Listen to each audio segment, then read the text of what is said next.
Line versus tiger இது ரெண்டுத்துக்கும் நடுவுல சண்டை வந்தது அப்படின்னா எது ஜெயிக்கும் அப்படின்ற கேள்வி பல வருஷமா நமக்குள்ள இருக்கிற கேள்வி. இது சம்பந்தமா இதுக்கு முன்னாடி பல வீடியோக்கள் நீங்க பார்த்திருப்பீங்க. அதுல எல்லாமே சிங்கம் இருக்கிற பகுதி வேற, புலி வசிக்கிற பகுதி வேற, ரெண்டுமே ஒன்றோட ஒன்று சந்திச்சுக்க கூடிய நிலைமையே ஏற்படாது.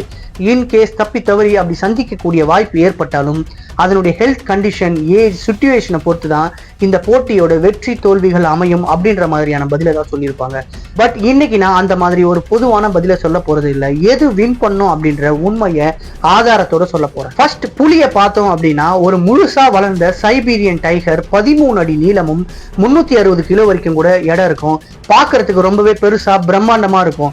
பட் இன்னைக்கு சைபீரியன் டைகர்ஸ் ஃபைட்ல கலந்துக்க போறது கிடையாது. பிகாஸ் சைபீரியன் டைகர்ஸ் என்னதான் பிரம்மாண்டமா இருந்தாலும் சண்டைன்னு வந்தா பெங்கால் டைகர்ஸ் தான் கிங். பெங்கால் டைகர்ஸ் தான் பார்க்கறதுக்கு ரொம்பவே கம்பீரமாகவும் ஆக்ரோஷமான மற்றும் மூர்க்க குணம் கொண்ட புலிகள். சோ இன்னைக்கு சண்டையில சிங்கத்து கூட பெங்கால் டைகர்ஸ் தான் மோத போகுது. பெங்கால் டைகர்ஸும் 12 அடி நீளமும் 300 கிலோவுக்கு மேல எடையா இருக்கும். இதுக்கு 4 இன்ச் கோரை பொருட்கள் இருக்கு. இதனுடைய பைட் ஃபோர்ஸ் 1050 PSI. அதாவது முழுசா வளர்ந்த ஒரு காட்டு பன்னியோட மண்டை ஓட்ட ஒரே கடியில நொறுக்கிடும். அது மட்டும் இல்லாம புலிகள் தன்னோட 2 கால்களை யூஸ் பண்ணி எழுந்து நின்று முன்னாடி இருக்கிற 2 கால்களை யூஸ் பண்ணி அட்டாக் பண்ணக்கூடிய எபிலிட்டி கொண்டது. சோ தன்னுடைய 4 இன்ச் நகங்களை வெளியே கொண்டு வந்து 2 கைகளால சேம் டைம் அட்டாக் பண்ணும்போது அந்த அடி சிங்கத்துக்கு ரொம்பவே சிவியரான டேமேஜை உண்டாக்கும். இவ்வளவு ஆயுதங்களோட 300 கிலோவுக்கு மேல இருக்கிற ஒரு புலி 65 கிலோமீட்டர் வேகத்துல ஓடி வந்து அட்டாக் பண்ணா அதனுடைய இம்பாக்ட் எந்த அளவுக்கு இருக்குன்னு கொஞ்சம் இமேஜின் பண்ணி பாருங்க. நெக்ஸ்ட் சிங்கத்தை பார்த்தோம் அப்படின்னா ஒரு ஆப்பிரிக்க சிங்கம் 240 இருந்து 280 கிலோ வரைக்கும் இருக்கும். இதுங்களுக்கு 3.5 இன்ச்சஸ் கேனைன்ஸ் இருக்கு. இதுங்களோட பைட் ஃபோர்ஸ் 650 PSI. பட் ரீசெண்டா நடந்த ஆராய்ச்சியில என்ன சொல்றாங்க அப்படின்னா இது ஒரு சப் அடல்ட் மேல் லயனோட பைட் ஃபோர்ஸ் தான் கால்குலேட் பண்ணிருக்காங்க. ஃபுல்லி கிரவுண்டட் ஆப்பிரிக்கன் லயனோட பைட் ஃபோர்ஸ் 1000 PSI அப்படின்னு சொல்றாங்க. சிங்கங்களுக்கு 3 இன்ச் நகங்கள் இருக்கு. சிங்கங்கள் புலிகளை விட ரொம்பவே வேகமானது. 80 கிலோமீட்டர் பர் ஹவர்ஸ்ல ஓடி வந்து தாக்கக்கூடியது. அது மட்டும் இல்லாம புலிகளை மாதிரி சிங்கங்கள் பதுங்கி பாயாது.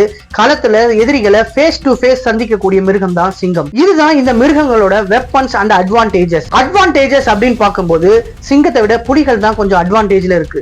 ஓகே, இப்போ ஃபைட். இந்தியாவின் அடர்ந்த காடுகளான சுந்தர்பன் வனப்பகுதிகளில் தன்னந்தனியா கம்பீரமா சுற்றி திரிகிற ஒரு புலியும் ஆப்பிரிக்காவின் சஹாரா பாலைவனங்களை ஆட்சி செய்யற ஒரு சிங்கமும் நேருக்கு நேர் மோதும் பொழுது அந்த காட்டுல இருக்கிற விலங்குகள் மட்டும் இல்லாம காடே மிரண்டு போகும். ஏன்னா இந்த 2 விலங்குகளும் அதிக பலம் பொருந்திய விலங்குகள் அப்படின்றதுனால இந்த சண்டை ஒன் ஆஃப் த டஃபஸ்ட் ஃபைட்டா இருக்கும்.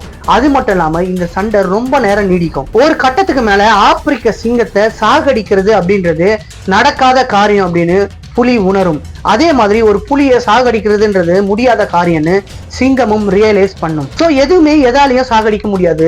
இப்போ உங்களுக்கு எல்லாம் ஒரு சின்ன கன்ஃபியூஷன் இருக்கும். என்னடா இவன் வீடியோட ஸ்டார்டிங்ல எது வின் பண்ணும் அப்படின்னு சொல்றேன்னு சொல்லியிருந்தா இப்போ எதுவுமே எதாலையும் சாகடிக்க முடியாதுன்னு சொல்றானே, ஒருவேளை மேட்ச் டிராவா அப்படின்னு நீங்க கேட்கலாம். நான் எது வின் பண்ணும் அப்படின்னு தான் சொல்றேன்னு சொல்லியிருந்தேனே தவிர எதை சாகடிக்கும் அப்படின்னு சொல்றேன்னு சொல்லவே இல்லை. சண்டையோட முடிவுல புலிய சிங்கம் தோக்கடிச்சிடும். சிங்கம் தான் வெற்றி பெறும். இது இன்னுமே உங்களுக்கு ரொம்ப ஷாக்கிங்கா இருக்கலாம். ஏன்னா எல்லா விதத்திலையும் சிங்கத்தை விட புலிதான் ரொம்ப சக்தி வாய்ந்ததாகவும் அட்வான்டேஜ்லயும் இருக்கு. பட் எப்படி சிங்கம் ஜெயிச்சது அப்படின்னு உங்களுக்கு ரொம்பவே கன்ஃபியூஸா இருக்கலாம். இதுக்கு சின்ன ஒரு எக்ஸாம்பிள் சொன்னேன் அப்படின்னா உங்களுக்கு கன்வைன்சிங்கா இருக்கும் அப்படின்னு நம்புறேன். பாக்ஸிங் அப்படின்னு எடுத்துட்டாலே லெஜெண்டரி ஃபைட்டர்ஸ் அப்படின்னா அது 2 பேர் தான். ஒன்னு முகமது அலி அண்ட் மைக் டைசன். இவங்க 2 பேரும் தான் ஹிஸ்டாரிக்கல் ஃபைட்டர்ஸ். 90களின் ஹீரோவான WWF சேர்ந்த ராக் நடிச்ச வெல்கம் டு த ஜங்கிள்ன்ற படத்துல ராக்குக்கும் இன்னொருத்தருக்கும் ஒரு கான்வர்சேஷன் போகும் இவங்களை பத்தி தான். அதுல ராக்கோட ஆப்போசிட்ல இருக்கிறவர் என்ன சொல்லுவார் அப்படின்னா ஒரு பிரைம் மைக் டைசனோட பஞ்ச் தான் இருக்கிறதுலயே மோசமான பஞ்ச். டைசனோட சிங்கிள் பஞ்ச் முகமது அலியை நில கொலைய வச்சிரும். அவரால் திரும்பி எழுந்துக்கவே முடியாது, நாக் அவுட் ஆயிடுவாரு அப்படின்ற மாதிரி சொல்லியிருப்பாரு. பட் ராக் அதுக்கு ஒரு தக்கான ரிப்ளையை கொடுத்திருப்பாரு. அதுக்கு முதல்ல டைசனோட பஞ்ச் முகமது அலியோட ஃபேஸ்ல படணும். அதுக்கு முதல்ல டைசன் முகமது அலி தொடணும். அவர் என்ன சொல்ல வராரு அப்படின்னா டைசனால முகமது அலியை டச் பண்ணவே முடியாது, ரீச் பண்ணவே முடியாது அப்படின்ற மாதிரி சொல்லியிருப்பாரு. ஏன்னா மைக் டைசன் என்னதான் ரொம்பவே பவர்ஃபுல்லான ஃபைட்டரா இருந்தாலும் முகமது அலியோட ஸ்பீட் அண்ட் ஃபைட்டிங் ஸ்கில்ஸ் அபரிவிதமானது. சோ டைசனால முகமது அலியை ரீச் பண்றதுன்றது ரொம்பவே கஷ்டம்.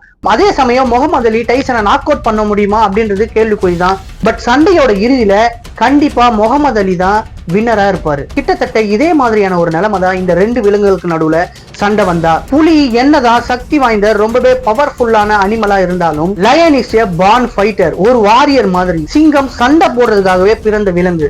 எந்த சூழ்நிலையிலையும் எந்த நேரத்திலையும் சிங்கம் பின்வாங்காது. அது மட்டும் இல்லாம புலியை விட சிங்கம் ரொம்பவே வேகமானது, சண்டையில புலியை விட ரொம்பவே எக்ஸ்பீரியன்ஸ் ஆனதும் கூட.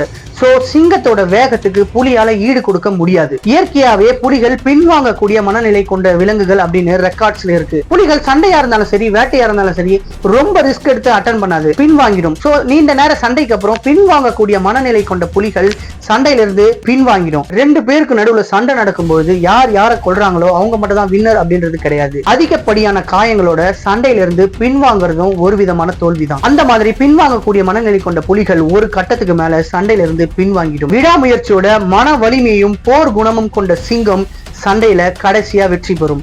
இந்த குணத்துக்காக தான் சிங்கத்தை கிங் ஆஃப் த ஜங்கிள் அப்படின்னு அழைக்கிறோம்.